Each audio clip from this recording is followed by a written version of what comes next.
Hello everybody, what I got planned for today is that we're going to do a breath exercise, and we're also going to take a look at some really good questions that the comment section asked. And Chase Henry 809 asks, what was the start of your journey like? How long did it take for you to begin to truly draw from the intuition? Well, you have triggering causes and then you have underlying causes. And I would say that 27th of January, right before they closed down the entire globe because of Corona, my crown got properly triggered. Okay, and it was a very strong experience. And it came after a lot of pranayama and a lot of focus on balance. And it was also guided by entities. So I had already come pretty far in that regard. And that goes to the underlying causes like proper motivation. Yeah, proper motivation. Genuine. Having stake in it. Having stake in it. That's personal. And also growing up with Power Rangers, Ninja Turtles, then seeking out martial arts, I had always been connected to meditational practices. I just didn't know the words, but we would sit down and meditate all the way back to elementary. And of course in high school and college there were courses on mindfulness that I went into, and it triggered something that was pretty noticeable. Okay, now Mateus Nardo 8 has been getting some crazy results recently. Yesterday, while going to sleep, I had an experience similar to what you mentioned in previous videos, like seeing the image of a bird and the bird becoming alive. I started seeing something like an anime tarot character moving. The image generation felt similar to AI videos. Reminded me of my ayahuasca and shrooms experiences. Thanks for the videos, brother. You motivate me a lot. Okay. So what he's talking about is something I drew on a piece of paper here about, the voice and the throat and this kind of language energy, this kind of word energy of being kind of narrating your own experience while being in a balancing between the tipping point of awake and asleep, and being able to keep focus while in that relaxation. I just saw some shapes and I thought one of them looked like a bird, and then it whoosh and it flew right past me flapping its wings. And that was something that happened while working on this, and there's a ton of other things that happen in this area that I've talked a little bit about. I've also given a couple of suggestions on what cycles to watch out for here. Like if you just want to meditate on one cycle, sit down and notice how long it takes before you have to swallow your own, because for example, if you have whitening products on your teeth, man, you produce a lot of spit. So then that's something you can notice, and that's a way to simply just get in touch with the energy, because we want to earn awareness points and keep a good balance, focus and go deeper. Exotic 1 asks, how high do you need to be to see chakras? I just see void, but can tune into the places and feel different frequencies. Very good. Yes, I can superimpose an image. Do you also suggest bliss is not important in meditation?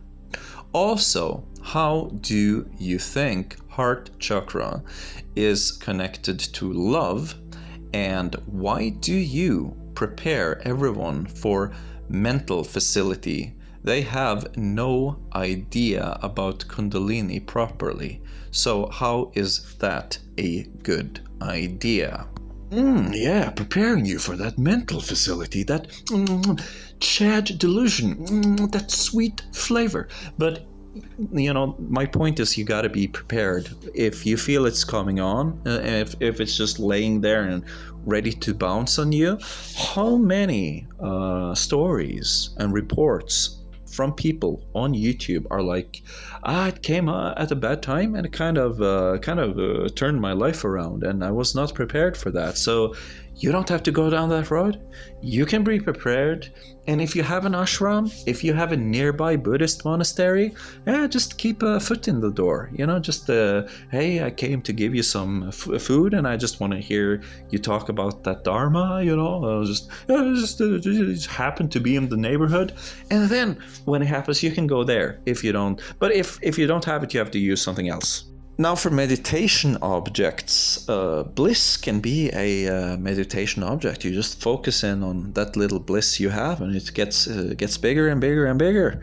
And same way, you focus on that chakra, and it just gets bigger and bigger and bigger.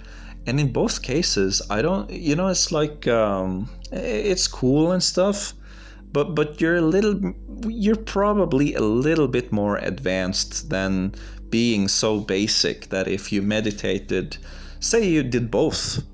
So you see the Muladhara chakra, you see, oh my God, it's a Muladhara, and I feel such bliss. And it's a square with a triangle. You wouldn't react like that. We're more complex than that being able to suffice us for the rest of eternity. But our creativity can do that. And so you look at this and you know that this is supposed to be a 3D structure. And then you look at this and it's like, well, what is he thinking? And then you might get this effect, that this appears to you in a flash. And then you feel some bliss. But you know what? It's not going to change your life because you're more advanced than that. You need context. But you can have bliss without context, and you can have context without bliss. One time I had a really nice context, and I had to choose to be happy. And so maybe something, a story. Well, this is just a backdrop. What is that? What's the meaning? What is happening here? What's that beach like? Maybe it's Sunset Beach, Moonlight Beach. Oh my God! And that's like the Swadhisthana. And then you see stuff like this. I was like, wow. And now, what do I have? Well, I have bragging rights on YouTube. Yeah, I have bragging rights on YouTube. It's not the solution. It's not the real deal. So this symbol means a 3D shape that's kind of pyramid shape, meaning it's going upwards, meaning we're seeing this directly from above but without the perspective. And you see the triangle, and it gets you kind of thinking, and you start making your own theories, and then you just lay it aside.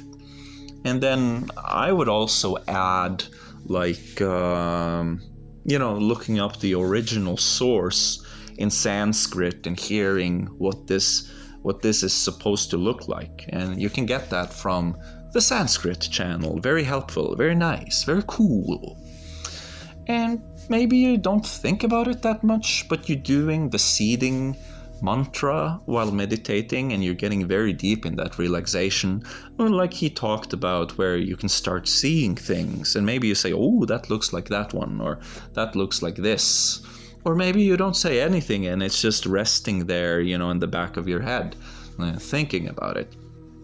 So for me, it was a symbol of that. It also had a dot in the middle, and it also had the triangle.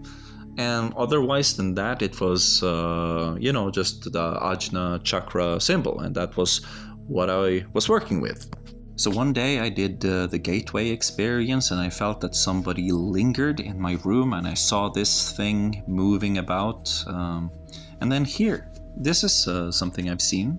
And if you notice, this is me standing at the point of that triangle and casting out my vision in a triangle, therefore staring at the dot in the middle, which has become the lingam going upwards. And this was something that I saw.